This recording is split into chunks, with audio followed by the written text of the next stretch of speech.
What's up, guys? This is Gage Crazy Talk. Today we're here to talk about the Minnesota Vikings 2020 NFL Draft and the positive sides on it and negative. Um, but mostly positive. First round, Justin Jefferson. Now let's talk about him before we get in their first round pick. Justin Jefferson, 1,500 yards, 18 TDs, and he averaged about 13.2 yards per carry. That tells me, per catch, I'm saying. Um, that tells me, man, this guy is super productive. Every time he gets a ball, he's going far. And his 40-yard dash, which tells me what kind of speed he has, a 4.4, but to be more specific, a 4.43, which I'm like, yeah, because honestly, I didn't really want a receiver in the first round because, we don't have a good history when it comes to them. The only first round pick that really did good was Randy Moss. Though there's one other first round pick that did decent, that was Percy Harvin. But we all know how that story turned out. He got injured most of the seasons.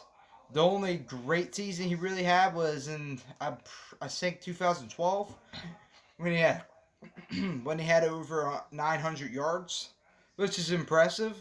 But he never got over the hump where he got injured all the time, and that was a big fall. And that's why he's not playing right now, because that's why he's free agent, because he always got injured. And he's older now, so it's like, dude, you've been injured prone for a while. Not sure if I want to go with you. When there's Ted Ginn, he even has a better chance of you. He's like 35 or 34. Anyway, Justin Jefferson, I'm really happy about. I had to look at him, and I gotta say, he looks great. Even Laquan Treadwell didn't look that good in his college. Like, he didn't even hit 1,000 yards until his final year in Ole Miss. So I was like, yeah, this I have a lot more confidence in than Treadwell. So I'm really excited about him. All right, let's go to Jeff Gladley. Unfortunately, I can't. It's kind of hard to tell corner stats. I looked at his high reels and I was impressed. He's a gritty guy. Freaking, he can knock players down and all that, and his coverage looks great. So I think we got a steal on that because he was a late first round pick. We actually traded down, and because we got a fourth round pick, I would prefer a second. So we could have got Winfield, but I'll get into that soon. So gladly we need a corner, and I was very very happy about that. I was a little surprised because I thought we'd get Winfield, but I was happy once I saw his high reels and all that. So, first round, give it an A+, no doubt. Second round, I was a little disappointed if I'm being completely honest, because we could have got 3 starters out of that draft. I love our pick, but I just feel like we weren't aggressive. But I heard the Vikings were trying to move up, but I haven't really read into it. But yeah, I just was disappointed because Winfield, I had done a lot of research on him, and he looks promising. Definitely some things to work on, but I think he would have been great. Unfortunately, Buccaneers, making a Super Bowl run, took him in the second round. I was like, oh shit, he's gone. Winfield, the son of and Tom Winfield, our former longtime cornerback. That's probably a future Hall of Famer. Um, so I was a little down about that. So that's why I didn't really make a video right after. I was like, man, that stinks. That's a stinger.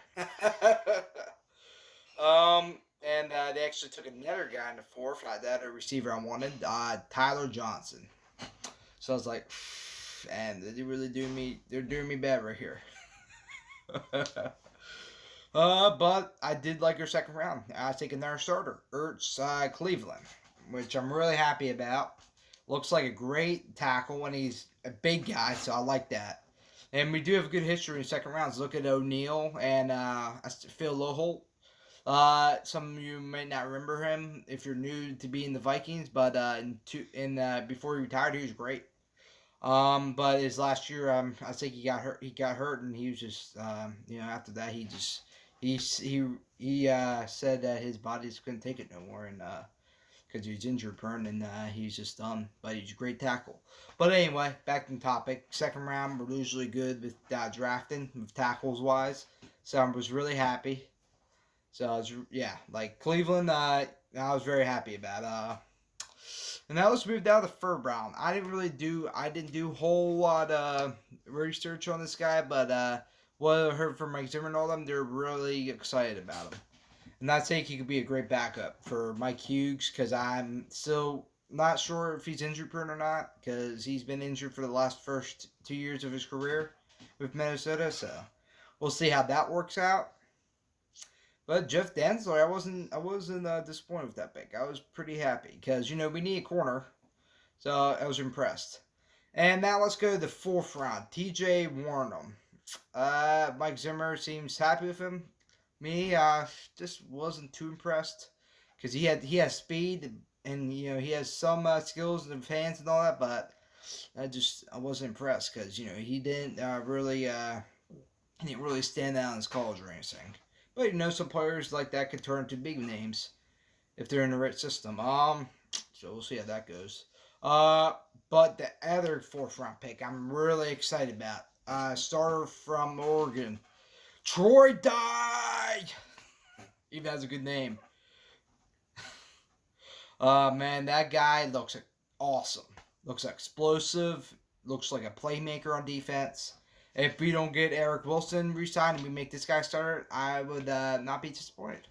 Though I like Eric Wilson. He's one of my favorite defensive players, but, Troy Dye be a great replacement. And this pick is actually from Adam Zimmer,